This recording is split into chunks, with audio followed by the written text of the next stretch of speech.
Welcome to the Endurance Balance. I'm Coach J.W. McKenna. Joining me are Coach Alicia Phillips and Coach Ann Sharkey. Together, we break down the 80-20 philosophy through the lens of real life. Our goal is simple, to help you fit the training into the chaos. Let's get into today's episode. Hey, welcome back, everybody, to the Endurance Balance. I'm Coach JW. Welcome to 2026. This is our first episode of the year. Last episode, we talked about fueling the engine. We got into iron, a pretty good discussion on iron. We talked about vitamin D and the very importance of vitamin D. Today, we're going to be talking about the chassis and the schedule. So in the first part of the show, why your bones might be a ticking time bomb in your training, right? So we're going to talk about, we're going to get Alicia to lead it, but you know, how is the bones going to be playing into your performance and your training? And then the second half, last episode, we tabled training in the morning versus evening. So we're going to pick that up on the second half of the show today, and we're going to talk about that. And so what are the pros and the cons? What are some of the benefits? And we'd also, you know, we'll mention it again at the end of the show, but we're going to want to hear, you know, what are your thoughts and where do you like to train in the day? But before we get to that, we want to do our highs or lows or our humbles from the week, or basically our check-in. And so we'll turn it over to Alicia first. And if you'd like to give us an update since we talked to you last. Highs and lows. Okay, well, you know what? I'm going to say this is a high is that I haven't gotten sick, knock on wood. I feel like everybody and their mother have been getting some crazy stomach bug. 3 people in our house got it, and I was like, I don't know how I'm dodging it, but I am. So I always say the 2 I's I like to stay away from is injury and illness. And you know what? To that, I'm like so excited. So that's going to be my high. Enjoying the week, enjoying the deloading time with kids, Christmas, New Year's, happy 2026, you guys.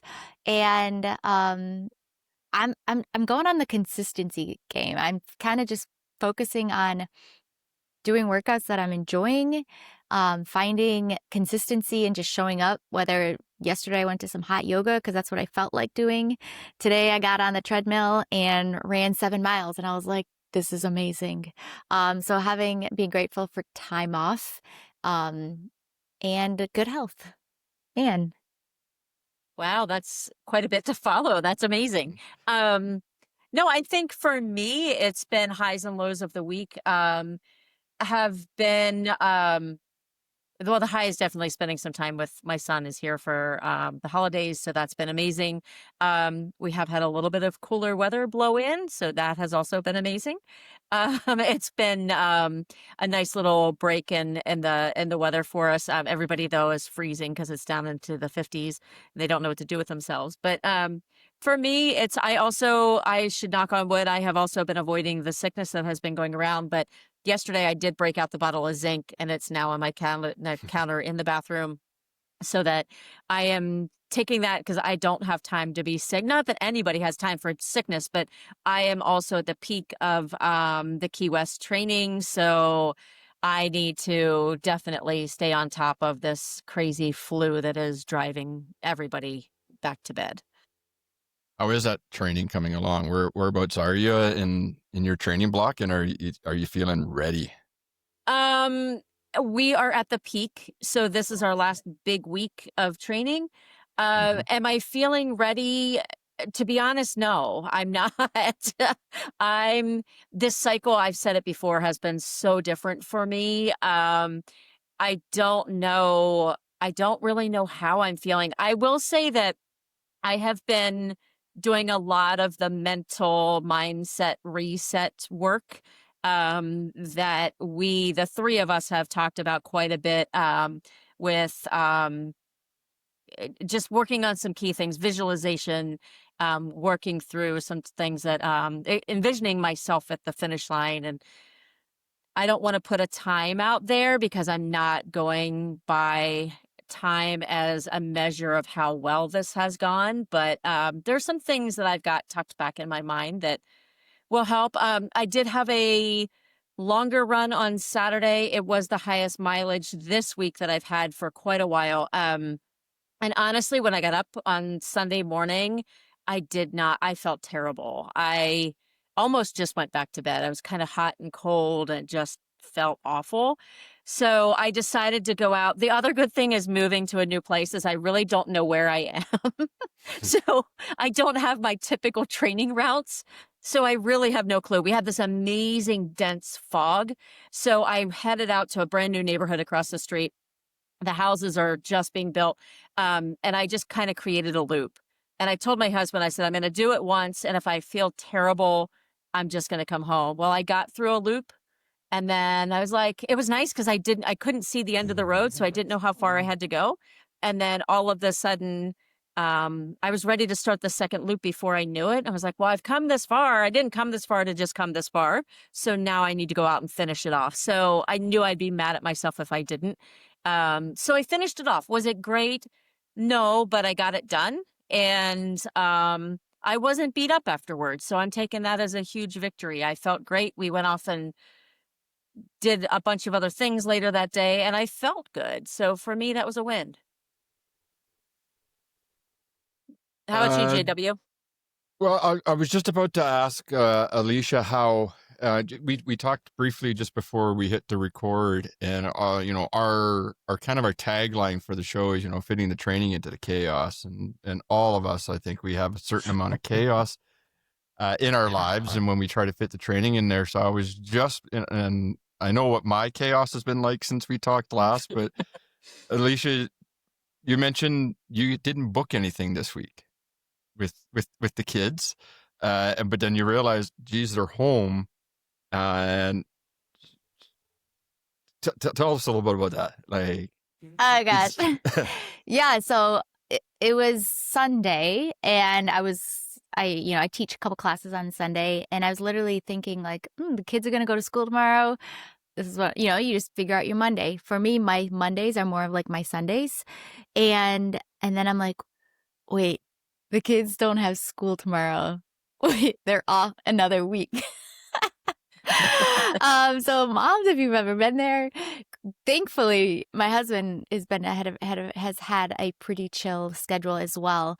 But yeah, it's I didn't plan anything this week, and it's been nice. I mean, the kids still have like wrestling practice. I'm still focusing on just showing up for myself, trying to keep some semi-routine, still waking up same time, going to bed at the same time, but also kind of just like enjoying the downtime, the boredom, letting the kids just play all the toys. We've been sledding a lot this week, you guys. We actually do have snow, and I am reminded that I work out so I can sled with my kids. And I am so sore in muscles that I'm like, like hamstrings, calves, running up and down a hill in boots, that will challenge you. So, yeah, it's a whole new perspective. Yeah, and for me on my side, I think it's nice. I like I almost call it the deloading for the kids. We try to keep them, because we homeschool our kids, right? And so we're very conscious about making sure that they have visits with other, play dates with other kids that are homeschooled, and they're in activities. Starting next week, Runa will be doing karate Monday and Wednesdays. And so we're always trying to find things for them to do and go places. And our boy Iric, every now and then, he'll just be like, I don't want to go. I just want to stay home. Right. And you're just like, okay, I get it. Yeah. There's so much chaos. And we're oftentimes, I feel like maybe we're just trying to make ourselves too busy, not intentional or anything like that, but, we want to visit, we want to do things. And obviously as parents, we want to try to do the best that we can for our kids. And I think sometimes it's been nice this week, as you mentioned, and even last week, the deloading of all that and just letting them go. Sleepover last night for my daughter, because we're going out to the farm this day, and I think it was great. So, and a little update on the Advent run streak. So we talked a little bit about how Runa was running that. The kid did amazing. Just if anybody was following or would like an update, she got 23 out of 24 days. she on so 24th, 23rd, she was sick like no tomorrow. She literally camped out on the couch for 14 hours and slept. Right. And so she missed that day. And of course, we're not going to wake her up. And then, but she was a trooper. She got up on the 24th and she went out and did a slow runner. I think she did on the treadmill. She finished and she finished with 54 kilometers in 24 days. So decent for a 9-year-old. Wow. So just thought That's I'd do a little impressive. update on that. So, but yeah, so she was a little upset. She didn't get quite the 24, but totally understandable. So, Are you kidding me? That's crazy. I actually, what are your guys' thoughts on like run streaks and all the New Year, New You, jump starting?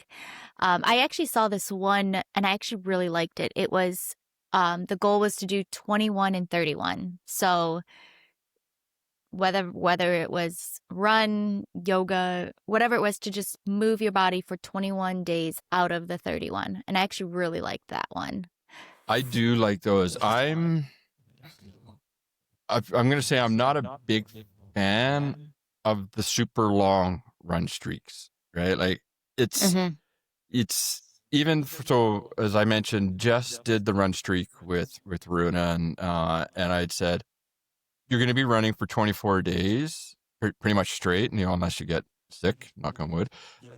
You don't need to be doing your regular 1-hour runs. You can if you want, I says, but really at the end of the day, the minimum goal for the streak, and it's all about the community. And for this particular streak, I really like it because each day Sinister Sports would say, okay, you have to go out and do this. And so it could be like, what is your ugliest sweater in the run? How do you light something up, or how do you look goofy doing this? So it was totally fun. Like snow angels in your swimsuit, that type of stuff. And so, of course, yeah, -20 and, foot of snow. It's always interesting. So I like that. And I said to her, I said, really, the minimum goal here is to get your 2K so that you can log, you can be eligible for the daily prizing and everything that's going on. It was a streak, but it wasn't a really kind of diehard streak. So when it gets into a lot of runners like to, not a lot, I've just read a lot about some runners where they will do like these 100 days and or keep going for like a year. Yeah. I'm a firm believer the body needs to recover. Yes. Right? Like at some point in time. So I'm not a fan if you're going to go hard, like, or these, let's do a marathon a week for 52 weeks or something, or, whatever that goal might be. The body has to have that time to recover. If it don't happen now, I think it will eventually happen that something's going to happen to the body. The body is going to revolt. It's going to be compromised somehow, and something will happen, which I think is a pretty good segue into am I going to say this right? Help me out. Osteoporosis? Thank you. Osteopenia? Osteopenia? Osteopenia. Thank you. There you go. Yeah. The English is fun.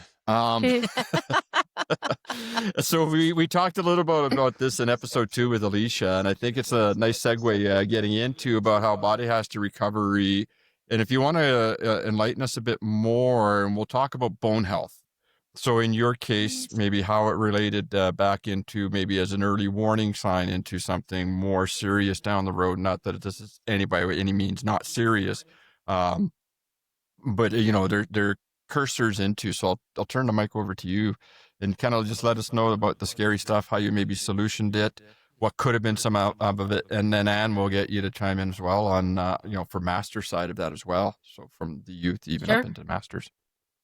Yeah. So one, I will say I'm a firm believer in 1 rest day a week.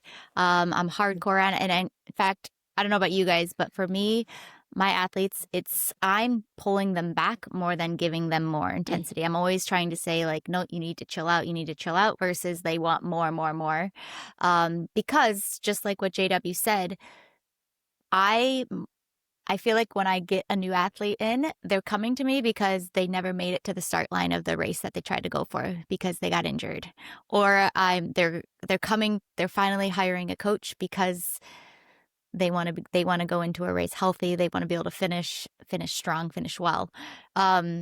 so with that, when I was in college, I was 21 years old, very much an athlete, training for my personal training degree.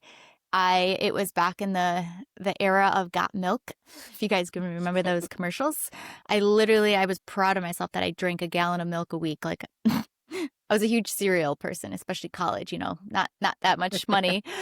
We drank a lot of cereal, or ate a lot of cereal, I should say. But vitamin D, vitamin C, Got Milk, bone health, all the things. But luckily, I should say, I don't know about that, but in my exercise science major, we got to do all those cool, fun tests. So we did the DEXA scan, we did like all the gold standard body fat measurements and all that things. But in the DEXA scan, I was like, oh, this is going to come up. Like, I'm going to be just a student. Let's try to be like her. And the results were negative. I was borderline osteopenia, meaning like I was gearing towards osteoporosis. And looking back, I had actually broken my elbow twice, which makes sense that my bones weren't very strong. And kind of opened my eyes at the age of 21 because I was still in an age where I can reverse my bone density.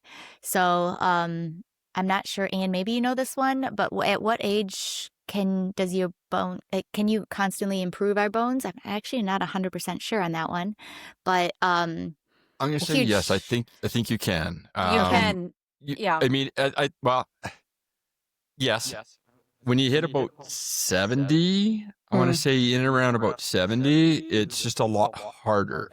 And the gains that you'll get back from the improving that bone density, that bone remodeling that happens, is going to be a lot slower.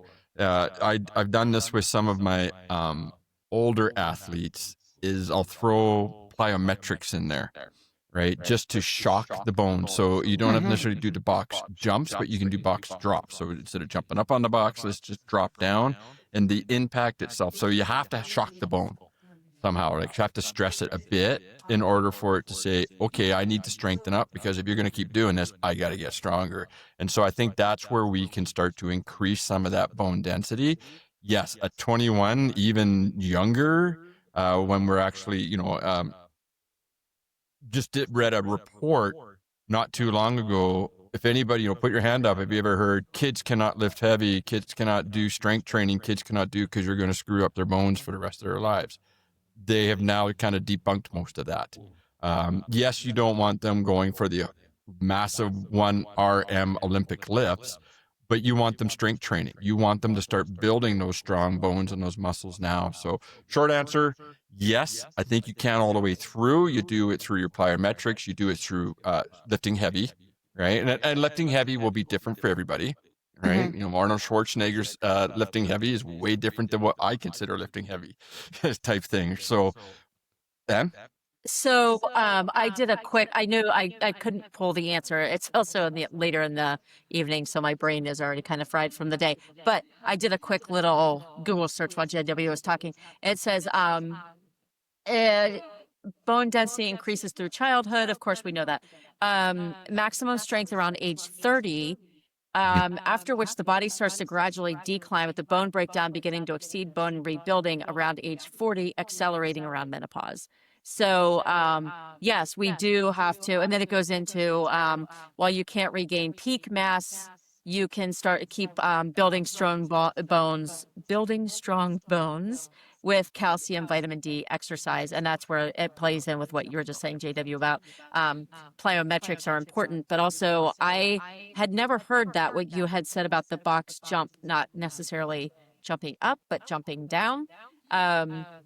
I do like that. I have not ever thought of it like that, but I know when I was a kid and I used to be able to climb up on the counters and then jump down, when I try to jump down now or jump off the tailgate of the truck, it feels a lot different than it used to. So, yeah, it's super. Go ahead, Alicia. Fun fact about that is most people get injured from stopping versus starting. So think about jumping down, going down the stairs, slowing down, running downhill is most likely when people will get injured versus the opposite. So yeah, that's actually And really. we don't need crazy jumps either. I prescribe most of the time just a 12-inch box. And Yeah. that's enough to get you, and it's got to be true plyometrics, but it's enough to get the results that I think we're looking for. But it does also, real quick, it does also say yes, bone density can be increased or at least significantly maintained after 70 through a combination of weight bearing and things like that. So yeah, there is hope out there. And obviously, Alicia, you're at 21, you've done something correct to turn it around to make it work for you now. Were Well, you susceptible to stress fractures or anything like that since?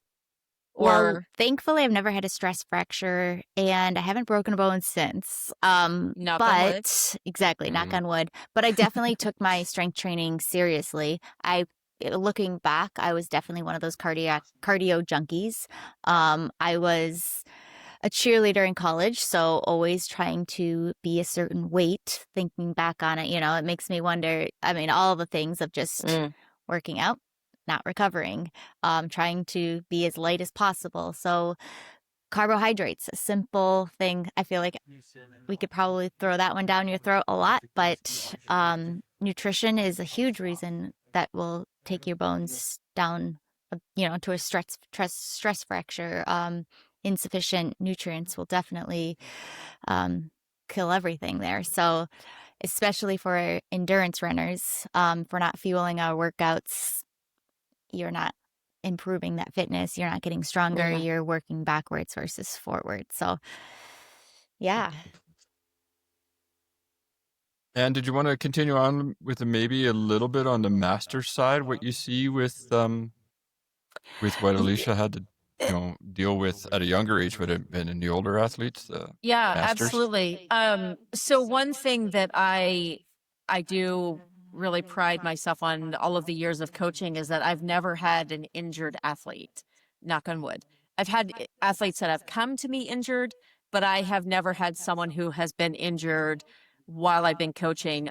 So with that, I've also had to shift that focus to my athletes now, really focusing on strength training. It's not something, to be honest with you, it's not something that I really focused on myself or with my athletes until about 5 years ago. And now it's in their training plan. If I don't specifically put something in their plan, then I do have a couple of athletes that are like, listen, I've got this great Peloton weightlifting program that I like to, and for me, I'm like, I don't know Peloton. That's not a world that I'm familiar with. But if you're doing it and you're consistent and you love it, I'm good with it. I do have a big conversation with, as endurance athletes, we're always going forward, right? Like every motion is forward. As a triathlete, we've got, and a runner in general, an endurance athlete, if you're not getting some lateral movement in to strengthen the lateral muscles, you're going to set yourself up for injury at a much quicker rate. So the focus on plyometrics is important. The focus on strength training is super important because we've got to keep what we have. I was just recently told that we have talked about a little bit over the last couple of episodes, getting blood work and things like that. I had a conversation with my doctor and she's like, how's your strength training? And that happened to, I think we've already talked about this. It happened to be like the 2 weeks that I hadn't done anything. And she's like, listen, it's not negotiable. So before your run, if anything else, like you've got to get your strength training in, even if it's in place of like a foundation run or just a zone 2 workout. So I have been doing that. I've actually been dropping workouts into some of my other athletes too. I do have all female athletes right now. So it is in everybody's plan, and whatever capacity that looks like, whatever works for them, I'm all for it, but it has to be something not negotiable for their training. I agree. It's with my athletes. It's included with their coaching, right? They get two 1 hours a week, and it's just a must that they have to have it. And right now, I mean, I'll do a little selfish plug, but this past week, I've been kind of promoting you need to start working on your strength. Come talk to me. Give me 30 minutes and I will give you a 4 to 6 week strength plan. You got to build a strong foundation. I mean, I'll say it over and over and over. We can't expect our limbs to work efficiently if the core is not there to support them to do that. So I've been kind of all over the social about let's get out there and let's get at least a 4 week plan. That seems to be kind of the sweet spot for people. I like longer. Right now, my athletes started this week. For a lot of my athletes have the Sinister 7 Ultras in July. We have 6 weeks till the 22-week program starts. The next 6 weeks, they are going to be doing a lot of core work. Right. And they're going to be building up a lot of this. They're going to, it's going to be the lift heavy now. The strength just has to be there. And I think not just for endurance athletes, it needs to be for everybody in general, for your daily activities of life. I've seen the other social posts out there. I get a chuckle, but a good chuckle in the sense that, twisting in the back seat to pick up a bottle for a kid, picking up the groceries, picking up the grandchildren. We need strength to do that. And you're going to do it for daily activities of life. I'll tell you twice a week, 20 minutes. Give me 20 minutes to a half hour of strength. And it's not going to be lifting and, sumos and all this other stuff. It will be very functional to what you need. And it has to be individual and I'm sure you both will agree, to each athlete. My plans come, are you doing a workout in a commercial gym or are you doing it at home? Because I can give you the exact same exercises, but we'll just set them up slightly different versus the machines versus bands and a few kettlebells and whatnot. I mean, chime in here, please. Tell me what you think. Yeah, I am a huge believer, especially in season training, 2 days minimum. It's definitely, so if you haven't done any strength training at all, doing something is better than nothing. Okay. We got to just start where you're at and build from that. Even 10 minutes, like make your warm up part of your strength training, or at your cool down, add in some core, some lunges, some unilateral work. Figuring out, I'm a huge believer in if you strengthen your weaknesses, everything improves. Also, I have a really, really cool story I got to share with you guys. So I have this athlete. He is about to turn 70. And he came to me and he's training for a marathon and just running. So the first thing we did was we added cross training. Okay. The second thing we did was we added strength. Now, the marathon, he finished it. He finished not as well as he wanted to. So we've been really going like all in during this base training season. And he's doing 3 days a week of strength training, full body workouts on top of just building foundation and doing some really good dialed in speed training. And we did a workout that he did. We replicated a workout. This is always a really good way to test to see where you're at in your fitness, is do a workout that you did a couple months ago. So it was a progression fartlek run, which if anybody knows, a progression run sucks and a fartlek run sucks. So when you put the two together, it really sucks. I was mean. Did you build that? That's terrible. And on top of it was like an hour and 15 minutes. So it wasn't just like a 30-minute whatever. We broke down the workout, and back in April. So last April he did this workout, and his fartlek, it was like a 2-minute burst.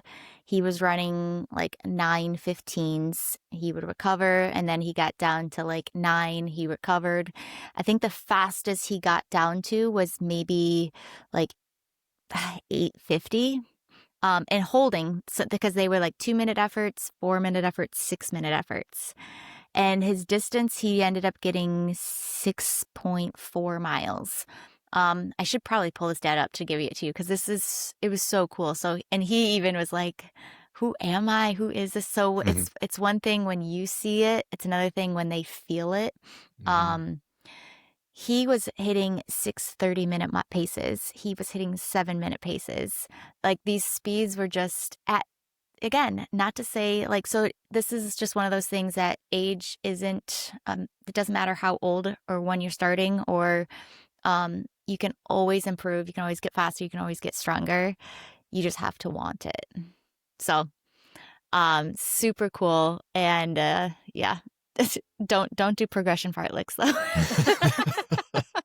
I'll have to get you to email me that one when the athletes are like, I can't do this. It's like, here, And take this and tell me you can't do the easy he ones. did give me full permission to like post. So I'll put it on the Instagram. We can see, we can like put compare his April's workout to the workout he did the other day, and you guys can actually see those numbers yourself if you want to.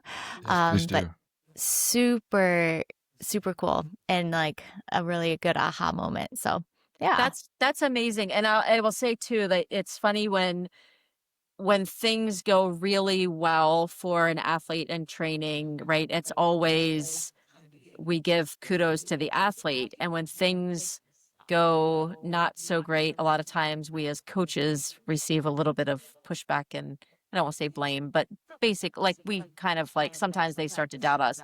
But kudos to you for being the coach that recognizes the potential and putting him to that challenge and then rising up, because that, I guarantee you, was a huge mental win for him that just changed his whole perspective on everything. So as a coach, that's amazing that you recognize that and you've challenged him to do something, because it could have, you didn't know, right? Like it went really, really well, but it could have gone sideways, and then you would have had another build to do mentally and physically for him. But it turned out great, and that's amazing, because now you've created this athlete that is unstoppable mentally. And I was reading something the other day about, as we get older, we expect to slow down, and that's the expectation that we set for ourselves. And it's not true. It's not necessarily true. You can still set PRs, obviously, at 70. You can be setting records at any age. Yeah, I have two things just to piggy on back on that. The first one is, yeah, please, that age thing, that is just, it's just a number. Like, you've heard the phrase, age is just a number. It's what do you want to achieve, and you can get it. I mean, the caveat is always, unless there's some kind of medical thing, I don't want anybody come back and say, well, you told me, but it's if you can achieve things if you want to, and you want to put the hard work in. It's just not going to fall in your lap. And this, and I think as coaches, kind of segues into my second point I want to say. Well, let me finish first the first one. My wife, Jess, I don't think she did last year, but for like 2 or 3 years, there's a gentleman out in the course, 70 years old, and he's doing the 100-milers, right? He's out there. She would be doing, maybe 54, 60, 42K, something in around that. And they would meet up. Great friends. They would meet up. They'd hang out for about an hour, I guess, on the course. And then he'd just be like, okay, see you later. And then he would just take off. Right. And this guy is out there at 70 running these ultras. And he's tried something. That's what it was. He tried something new last year. He's doing some kind of like windsurfing at 70 plus. Right. And I'm just wow. like, oh, you got bored of the 100-miler. So let's just go out in the water and do some windsurfing. Like, so it's awesome. So please, don't ever feel, anybody out there listening, that be like, oh, I can't do the 100s, I'm too old, or I can't go do a 70.3, or I can't do my first Ironman, or any of that. That's all BS. You can do it if you want to achieve it, right? And the second part I was going to mention on the power of what you did with the workouts. I love showing, I do this with my athletes a lot. So coaches, if you get some athletes, coaches that are listening, if you get some athletes that get into that spot, we've all had them, that are just like, I'm not making any gains. I'm busting it out there every workout, and it doesn't feel like anything's happening. Pull out the master performance chart, right? And we talked about this in Utah even, right? And just show them, here's where you were last month. Here's where you are this month. Here's your workout from 6 to 8 weeks ago. Here's the exact same workout 6 to 8 weeks later. Tell me you don't see a difference in those numbers, right? And you're telling me that you're feeling better now, right? But you just don't feel like you're getting anything. Just pull about and show them, right? It's actually in Utah after I got back home is when I started doing that more and more and pulling it out. And I think there's a huge benefit to that, Mm. right? So do it. Athletes ask to see it. Look at it. Look at it yourself. I mean, those charts and everything that's in there, right? My athletes go in there and have a look. Just don't change the layout.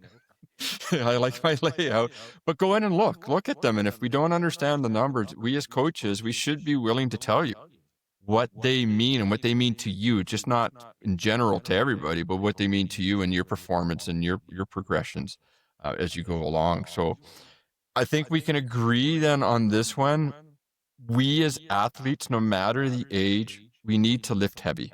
Mm-hmm.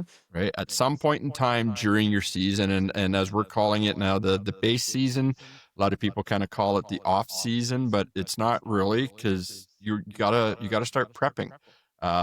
Would you agree? I tell my athletes all this all the time, and I post it all over my social. Right now, before you start that 22-week program, so this next 6 weeks for a lot of my athletes, this is where we're going to make our big gains for 2026. I love it. Right? You're going to make it in the gym, building up the muscles so that, yes, we can build all the way through, but there's different phases for your strength training all the way through. So excellent. The only part I was going to talk about with bone density, really on the ultra side of things, is I think we have it a bit easier in the trail. Mm-hmm. Right? Yes, we're going to be out there longer, but it's just not that same consistent pounding on the pavement. Right? Mhm. So you're out there for your marathon for 3 or 4 hours. Yeah. Oh, okay. This, and I'm gonna call you out on this one. Maybe not call you out. Uh-oh. So because you just talked about the pavement, I am a huge fan of super shoes, super trainers. So I know what you're doing. Unless you can get on trails, and even if you're on trails, but there is something to be said. And Anne said this when we were talking off camera, that I don't want to, I'm not fast enough for super trainers. And I was like, listen, buy some that are discount. You could actually find them at like Trader Joe's at TJ Maxx now. They're like on super clearance. But they take that impact off of your joints so you can run faster with a lower heart rate. The shoes kind of absorb the impact as if, so you're not getting it as if you're running on trails versus pavement. And Anne, I convinced her to, I believe, buy some trainers. And have you run in them yet? Did I tell you that I did that? I forget. It's yes, I did buy a pair. So it's funny because after that little chat, and it was a couple weeks ago, I went in and researched. I'm like, I'm just not spending this money for shoes because I I think I'm going back into retirement. I don't know what I'm doing. But I couldn't justify another pair of shoes. So long story short, I had them in my cart. I kind of figured out what I wanted. Wasn't 100% convinced, but then I can't remember. It was right before Christmas, I think. Finally I was like, you know what? I'm going to do it. They came really fast. So I was very surprised how fast they shipped and showed up on my doorstep. I took them out for a little trial run during the week on my shorter stuff. It was weird. It's a lot different than your traditional shoe. So I ended up running, I don't know, a couple of days that week. And then this past weekend was my first long run in them. I put them on for the hour 50 run that I had, which I don't know if that was a smart thing or not. But at this point, I'm like, what do I have to lose? I'm just this far into training. I don't have time to work them into the cycle. And I will say that I did love them. Yeah. I will say that Alicia was right. They're different. I typically run in a stability shoe, and I have all my life. I didn't feel like I didn't want a stability carbon plate shoe. I felt like that was going to set me up in a way that I like potentially for injury. I've been in the shoe world for enough years that I knew that probably wasn't a good suggestion for me or a good outcome for me. So I went with just a neutral shoe. It does have the carbon plate. It's not the Nike, I don't know, what is that? The Vaporfly or whatever that is. You can hear people coming behind you when they're in those Vaporflies. But I did love them, and I do think that they are probably going to be my race day shoe. Woohoo! So thank you for the recommendation. Maybe that's why I didn't feel beat up. It wasn't my super slow speed on Saturday, That's what I'm but telling Sunday, you. but maybe it was a little bit of the shoe too. I know. Yep. So that was a rabbit trail we went down. Sorry, but we derailed there. But yes, I did do it, and I don't regret my purchase. So Awesome. thank you. I just have to throw out that you didn't say it, so I was happy. But there's a phrase that people use when they get new shoes, and it's called breaking them in. And that I one, almost said it. that one No, there sometimes will take me into a very good discussion with a lot of people. I did it was a really good weekend course. It was like a 20 or 30 hour course, I think. And it was on the fundamentals of running injuries. And we talked about shoes, and we don't break shoes in. When you get new shoes, you don't break them in. If you break them in, that's theoretically the time that you got to buy new ones, right? Once you kind of break them in after that 100, 120, whatever distance that you put in your shoes, that might be a poll I'm going to put up on the Instagram site. I'd be interested to know when people do replace their shoes. But anyways, before I go down that hole, we don't break shoes in. We just adapt to them. Really, at the end of the day, right? It's all about how the body is amazing on how it adapts. And so when you get new shoes, please reframe the mindset. If I'm not breaking these shoes in, I just now need to adapt to them, right? And so it might be soles, it might be insoles, it might be whatever it is on the shoe. So I was happy you didn't say that, but that's just my little bit out there. Please tell me you think I'm wrong, but I'm a firm believer that we don't break running shoes in. We just adapt to the new ones. No, you're 100% right. And for all of the years that we sold running shoes in our store, that's why I was I was careful of what I said, because people use that term all the time and it almost slipped out. But the way we've always talked to somebody who was buying shoes was the fact that if you're going to go out and run 2 hours in them on your first run, probably not the best idea. But I do recommend that somebody goes out, and that's kind of what I did, go out and take a few shorter runs in them, 45 minutes, an hour, whatever that looks like. Ideally, when I have put on new shoes for like marathon training, I will kind of do a loop so I have my other pair in the car, so that if there is an issue, you never do know what's going to pop up. I can always swap out into my other shoes.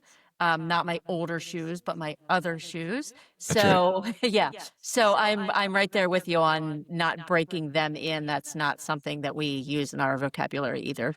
Awesome. And I have one question for you, Alicia. So I typically will take my new shoes. I have a home gym, and they go down to the home gym. And that's kind of where I use them first. I get the same model, but as we know, and again, this could be probably another whole episode or two, I get the same model, same brand, everything. Asics GT2000s. Those are the ones those have been my go-to training shoes all the time. I don't use them in the races, but that's what I train in. But every year they change slightly, kind of thing, right? And I'm always like 3 years behind because I'm too cheap, and I'll just buy the ones that are on sale. Simply, I'm like, well, if these were good 3 years ago, they're good enough for me now, kind of thing, right? No. But the question here is, I put them in the gym, but I don't wear them when I strength train. So Love it. I get a lot of athletes that feel they have to strength train in shoes. I'm a firm believer in grounding. So Alicia, what are your thoughts? Yes, 100%. And it's funny because I actually teach a couple live classes, and the biggest complaint I get is because you're like jumping on the treadmill and then doing strength training, and I'm always just like, take your shoes off. I actually love training barefoot, just to work all those stabilizers, ankle mobility, all the foot muscles. Keep the running shoes for running, and keep the strength shoes or no shoes at all for strength training. 100%. Yes. Agree. Yeah, my logic behind it is, you start getting into the drops and everything else. And when you're strength training, unless you purposely want to be elevating the posterior on a plate or something like that, but most of the time, I think grounding is crucial. But if you're going to a commercial gym and you're listening and go, cool, I'm going to try that, you probably still have to wear shoes in the gym. So get Yes, yourself a and set of minimalist shoes, a 5-finger Vibrams or whatever's out there. I know I've been even just switching shoes, and I've had people come over at the university just trying to say, "Hey, you got to look, I'm switching shoes. It's okay." When we were working out, so excellent. Last episode, we had started talking about AM versus PM versus pros versus cons. I think we have a little bit more time for that this evening today, so let's pick that up where we left off. I don't know if we did get too in deep. I know we had a really good discussion afterwards about it, but I'm not sure how much we got into the show. But if Alicia, if you'd like to kick us off on what you have to offer AM versus PM and pros and cons and cortisols and everything else that goes along with it. And then Anne, by all means, please let me know your thoughts too. Okay, I'm going to start with that the best time to train is the time that you can do consistently, that you can recover from, and that you can refuel properly. Hands down, okay? So especially as a mom, I feel like for me, I tend to train clients at like 6 a.m., which would be really optimal to just get the workout done and get on with your day, right? But here's what the data says. All right. So if you were to be optimal, you would do your easy runs in the morning, your long runs in the morning, your zone 2 endurance runs in the morning, your technique work, and you would do like your speed sessions, your strength training, your intervals, your quality runs in the evening. Now, your cortisol is on the rise in the morning and it starts to decline in the evening. So the best time if you want to improve sleep would be to work out in the morning. If your focus is on reducing overall stress, you might want to work out more in the PM, in the evening. If you're a very stressful person and you're thinking like your cortisol levels are up here, okay, you would likely want to avoid working out hard in the evenings. Because obviously if you take caffeine or if you take any pre-workout, the time that the caffeine takes to get out of your system, JW, what is that, like 6 or 7 hours or something like that? Yeah, actually, your half-life, you're looking for most average people, even up towards 9 hours. 9 hours of half-life for caffeine. So again, the pros for working out in the morning is consistency, right? Nothing is going to be happening at 5 in the morning, 6 in the morning. You can get it done. You can build that habit. You won't be disrupted, more than likely. That mental clarity for me, when I work out in the morning, I feel like I'm going to eat well. I'm going to fuel properly. I'm going to have a good breakfast. Like the day is just better, right? My mood is better. I'm in a better mood. I don't know about you, if anyone who you didn't get your workout in, you skipped your workout, you're a little more like snappy, you're a little more stressed, a little more irritable. Yes, that's what it is. Guilty. So yes, in my opinion, I'm just more energetic. Obviously, it's always for me working out in the morning. It's having that cup of coffee and driving to the gym is really just like that little treat. I'll like turn my podcast in or listen to some good music. I give so much kudos to people who just like wake up and go into their basement gym or wherever they go and just get going. I'm like, how do you like wake up, you know? But again, your cortisol naturally peaks in the morning. So if you wanted to be more in line in that aspect is from your circadian rhythm. And for races, most races happen in the morning. So it kind of lines you up so your body is just ready for that race to happen. And again, lastly, your sleep will be immensely improved. Just more so, training early tends to just improve nighttime sleep overall, especially if you're like anxious or a high stress athlete. Now,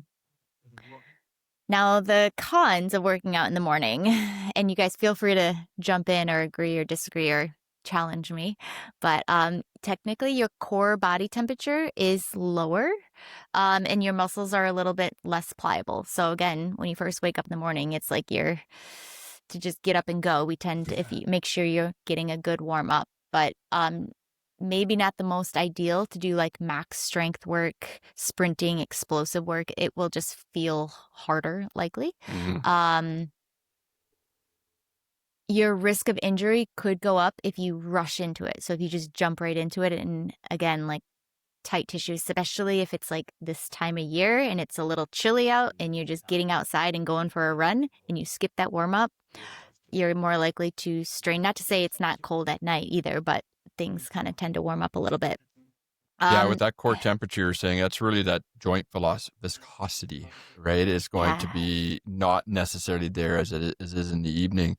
And you kind of quickly touched on it, but that RPE, right? The rate of perceived effort, definitely first thing in the morning is going to be higher. Yeah.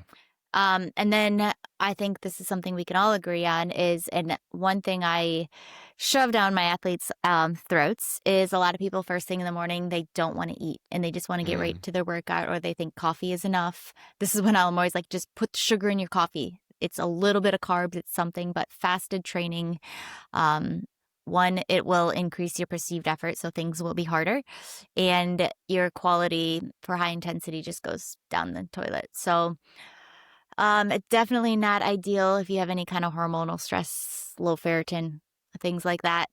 Just stay away from it completely. Just eat a cracker, eat something.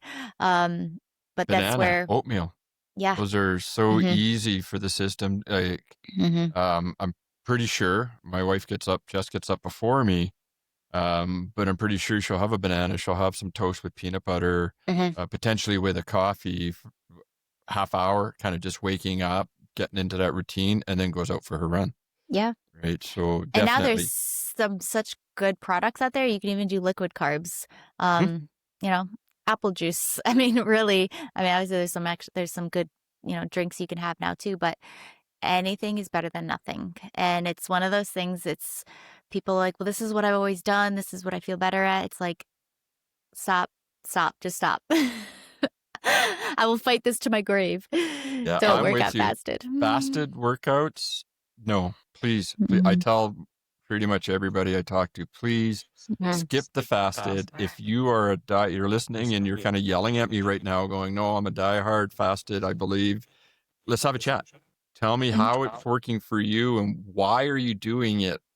Most athletes, the reasons why they think they're wanting to do it, the fasted workout is not getting them gains that they're looking for. I understand the theory behind it, but most coaches will tell you that that's a pretty advanced training method for an athlete, right? Anne, would you agree? I do agree. I'm a big believer in using real food for fuel. That being said, I know I have mentioned that I've been using goos and things like that for my training now, but that's more out of convenience. But to start off the day, before you go into your workout, real food is the best. It's easy if you can travel with it. If you have to come up with something that's simple that you can replicate at a hotel, something that's even packable that you can take with it. I know I had an athlete at one point that always she was cooking instant oatmeal, or not instant oatmeal, but like steel cut oats in the hotel room before Ironman, because that's what she always ate. And she would travel with her Instant Pot or whatever it was. So you can do it. I do get pushback sometimes from newer athletes that might say, I can't stomach it. My stomach just can't handle it. I have to do XYZ instead. I'm like, but you have to also train your gut. there is a little bit of discomfort there, most likely, because your stomach's not used to it. Your stomach isn't used to you waking up just a simple, I mean, start off with a half of a banana, if that's what it takes, but build up to it because your stomach can handle, it's more of a mental block than anything else. So, yeah, training your gut across the board, that's a whole other episode for the podcast, as It well is, as absolutely. as well as shoes that we already started talking about too. But yeah, it's fasted workouts are not recommended by any means. Yeah, I think there's going to be more damage potentially than good for most athletes again, and in general. They do have their place, and my athletes will start training their gut when their training plan starts. So I got a lot of athletes in 6 weeks that are going to be starting their 22-week program for Sinister 7. That first week, they are starting to train their gut. It's like, what do you do on the trail? What are you going to use? What do you plan to do? Your long runs, you're going to start practicing it. I can't, or I this, that. And it's like, well, we've got a plan for that. Don't worry, right? You're going to run 1 block around your house until your gut gets used to it. Whatever it is. So you're close to home or something, right? But your gut, and again, I'll caveat all the time, unless you have a medical reason otherwise, you will always be able to train your gut. And do your research. Find out what you're going to be using at that Ironman, at that marathon, at that 5 or 10K for using it, or ultras, right? If you go to the same promoter, they tend to use the same. So Sinister Sports last year was all Tailwind. So go find the flavor you like of Tailwind, and you can get used to Tailwind before you even get there. So it's so funny that you mentioned that. First of all, love Tailwind. I wish more races used it. But I'm also the coach that I will do a deep dive into the website of the race, whether it's Ironman, like I will know the course. A lot of times when we were in the Midwest, I had raced most of those courses, so I knew a little bit more about what was going on. But Key West is a whole new game for me. So I started doing a dive I look at water stops. How frequently are they? What are they serving? Key West is different. I've never done a race that's a cupless race. So because of the proximity of the ocean, totally makes sense. So kind of have to make a little bit of an adjustment for that. No big deal. But I started to look at their hydration, and I'm not going to mention what it is because I don't want to get anybody in trouble. However, they are offering this hydration that they spell it on the website. It's amazing. There's no sugar, there's no carbs, but it's full of electrolytes. So I pull off and I go to Google and I type in this product, and the amount of stuff that's not good for a runner's stomach is unbelievable. And this isn't the first year that they've had it. So our friends that are also running this race with us have run this before, and they have mentioned that they had severe stomach issues from the on-course hydration. And I was like, that's exactly why. So it's not good. We're all are taking our own hydration and not using anything on the course except for water if and when we need it. But I was very surprised that a race that's been around for so long is offering something like that for hydration. Yeah, I got a feeling we'll talk off air about it. And when I played Junior A, we probably did a lot of the same things. It was either sponsored, it was, whatever it was. That's fine. I'm not going to slight anybody's product, but that product wasn't just the right one for what we're doing. And I'm an athlete where our family, the kids, Jess and myself, we bring our own water even. Right. So we take our trailer to most of the races, obviously, for driving, we'll take, the water coolers, we got a pump and everything for it, just because I didn't want to leave something small for that to chance. And then I will still use on-course water. I volunteer at a lot of the races, so I know where most of the water is coming from. So I know it's good water, but I just like to use what I train with. And if anybody's curious, my electrolyte go-to, love it, will swear by it, probably die by it, is BioSteel. Right. And there's no sugar, but I'm the type of coach and the type of athlete that is we will hydrate with one product and we will do our nutrition separately. Absolutely. So it works for a lot of athletes where you can put the two together. I just want better control of the two separately, right? And sorry, I can't remember which one of you mentioned it, but there's nothing that says your nutrition has to be solid either. Absolutely. Right? When you're out there, it's just, for us, when you get into about hour 15 out on the trail, your mind starts to go, I want something to chew. I want something to eat. So again, it comes down to mindset but there's nothing that says for that 30 hours that you're out there or 34 hours that you're out there doing that 100-mile or that says that you can't drink all your nutrition. And so again, just to tie it back for you, Alicia, is, find out what they are using on the course and train with it. We can train our hydration and our nutrition. And my athletes started at, week 22 when they start a program, or week 18 when they start the marathon program. So. I love that. I also believe that depending on the day, like, so your race day, it could be 10 degrees hotter, super humidity, which could change your fueling strategy. So constantly practicing in training. So I had just, again, my athletes, like, I'm out there in the rain, the snow, the wind, all the things, because you just don't know what race day is going to bring. And I'm like, good for you. As it should be. I've had athletes that are like, oh, well, it's kind of raining today, so I didn't go out. I'm like, you don't know what race day is like. You don't know, even with triathlons, like, yes, go riding your bike in the rain. There's a whole other topic, but absolutely. You don't know what race day is going to bring you. So run in all conditions. And I love it. And I tell my athletes, I said, that's the equalizer. That's where the training is going to come out. But here's the big secret. That's not a secret. What you're experiencing, everybody else that's towing the line is also experiencing that. So don't think you're at a disadvantage. Everybody's still at the same advantage on that course. It's just, like Ann just mentioned, did you actually train in it? And or is it part of your mental training? Did you do the what ifs? Right? If it rains, what am I going to do? What am I not going to do?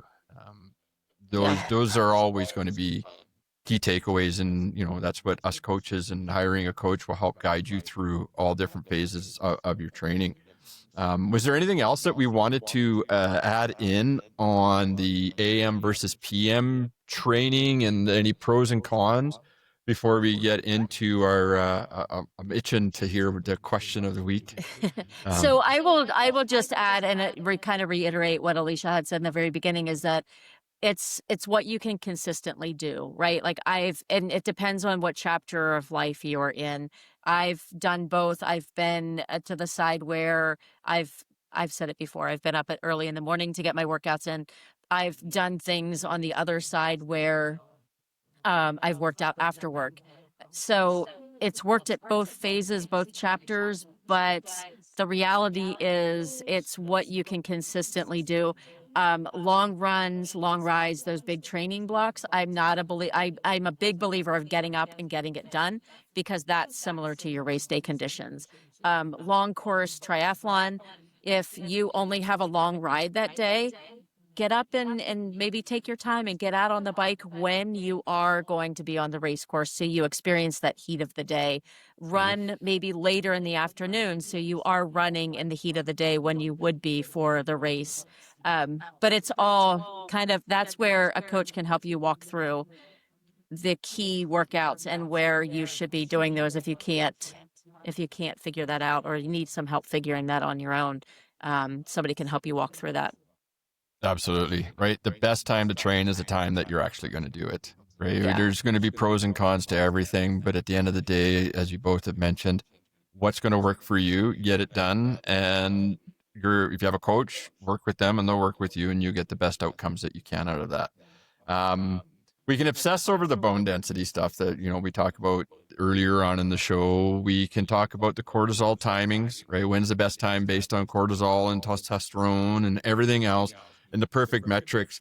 I am a very firm believer that we have to have a why. And I know you two are as well. It's why, what is your and we'll all have on the outside goals. Why do we want to do this? My friend wants me to, talk me into joining up, or, it's this, it's that reason. I had an athlete who said, hey, I got to run Boston because my sister-in-law's dream is for me to run Boston. Those are okay, but we have to have intrinsic reasons as well. And I even said to that athlete, I said, but you gotta want to do it a little bit yourself. Like, come on, tell me the truth here. Like, do you actually want to say you ran Bosch? Well, maybe. All right, so there we go. There's a why, and we have to have whys in our training, and we can't lose sight of the why. If you're being coached, I have my athletes. It's on their onboarding documentation and whatnot. What is your why? Why are you doing this? What's your intrinsic reason? And Anne has a really good question to help bring that back in sight. Anne and Alicia actually last week, I think, when we were talking about it, came up with that. I thought this was just stellar. So, Anne, what is the question?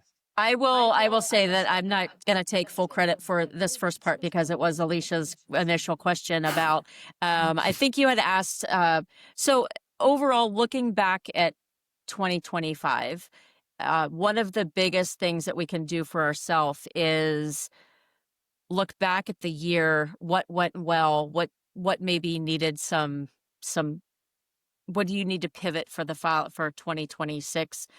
If we repeat those same training, I don't want to say mistakes, but those same training issues, if you're just not getting the results that you want, take a look back, see what was going on, see what you can change. There's always something that can be fixed or done a little bit better, right? But overall, the big question is, what has running given you this year? So I will throw it to both of you. I will start with Alicia. What has running given you in 2025? Oh my gosh. Well, it's one of the it's one of those things of you love it. You never regret your workouts, right? So it's that feeling of I don't want to do this, but when it's over, how do you feel? For me, it's been I ran my first marathon this year, and as a mom of four, I realized it's possible. Like it really comes down to that one long run a week and waking up really early, having accountability. I'm getting home and everyone's still sleeping, and I'm like, with enough carbs, like my energy is solid. Like this is amazing. Um, and and then just seeing what running has done for my athletes and getting the messages on Instagram and through emails about just thank you. Like a lot of people, they start with running because they want to lose weight, and then they fall in love with running. I one of the big things, I think I said this before, is like it's okay to say I'm a runner. Like that can define you. You're not just a mom, you're a runner too. And that could be your hobby. And then when you have a hobby, then you can find your friends, and then you find your friends, you find your community, and then just don't get injured, right? Don't get injured and don't get ill, because that'll go really hard, really fast. But it doesn't always have to be about a race. It could just be about the pure luxury of fun. This makes me feel good. I'm a better person for it. So that is why I run. That is awesome. And Anna, I'm actually going to let you go next, and I'll go last. Oh boy. What has running given me? I found a new way to run this year, and it sounds crazy, but I have found a different type of running. I found a different training cycle.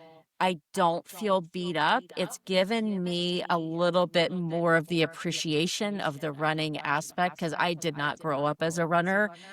Picked it up later in life after kids mostly, but it's kind of given me something else to focus on, kind of brought back a little bit of the identity that I had pretty much closed a door on. So it's also brought me, like you had said, Alicia, it's brought me to a different a little bit of a community here in a new place that we live, even though that community is very, very small, but it's also brought me together with some new friends, and to watch them go through the journey, that's where I get excited as a coach, is to watch friends accomplish something that they have struggled with or that they didn't think was achievable.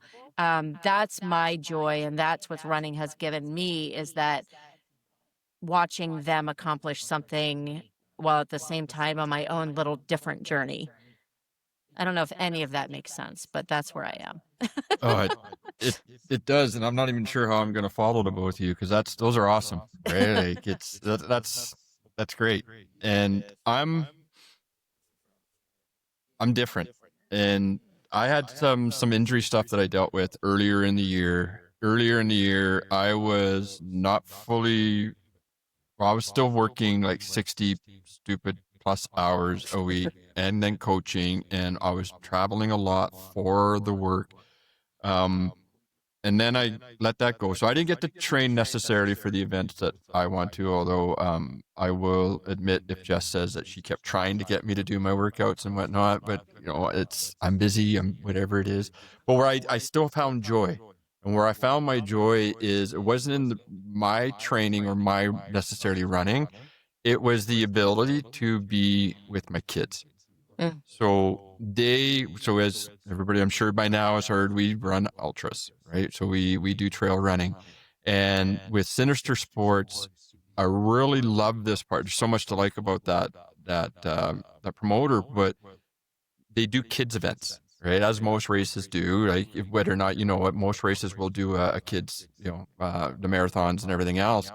And so they get to do, and they've been doing it. I think we mentioned it an episode or two ago, maybe it was the first one or second one, that they do the kids versions, and I run with them. That is the thing that we do right now. So I go out and I'll run the trails with both of them, and we sometimes will walk. We stop.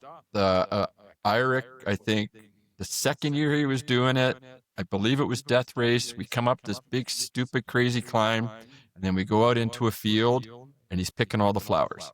Yes. Right. And it's just like, all right, cool. We probably want to get going soon, but you take your time, right? Like, just remember you're on a race, and just being able to be out there with them and not pressure them, right? It's not we will always say to our kids, right? Again, I'll go back to, the pathways for children, right? And there's certain stages in lives and everything else that kids and events certainly do. And I will always ask my kids, do you want to do this? Because if you say yes, I will make you do it, kind of thing, right? But if you say no, I'm totally okay with that too.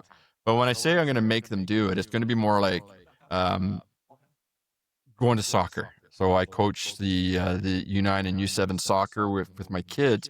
And it's like, you said you wanted to do this. Yes, there's a practice tonight. Yes, there's a game today.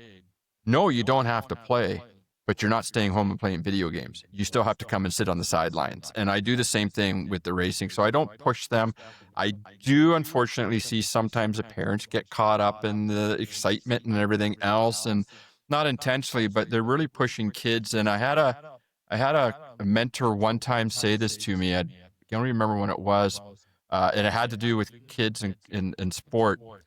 Don't be their last coach, right? Don't be the reason that they don't do something again. Like, don't push them.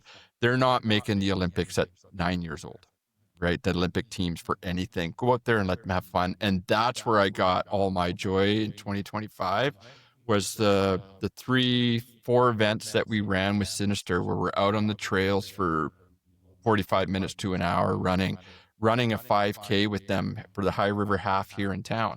We go out as a family and we do boys against the girls, and we just go out and we have fun with it. And so that's really where I got my joy in 2025 from running. So I am going to turn it over to our listeners now. So that's your homework. Drop us a note we have an Instagram page. It'll be in the show notes.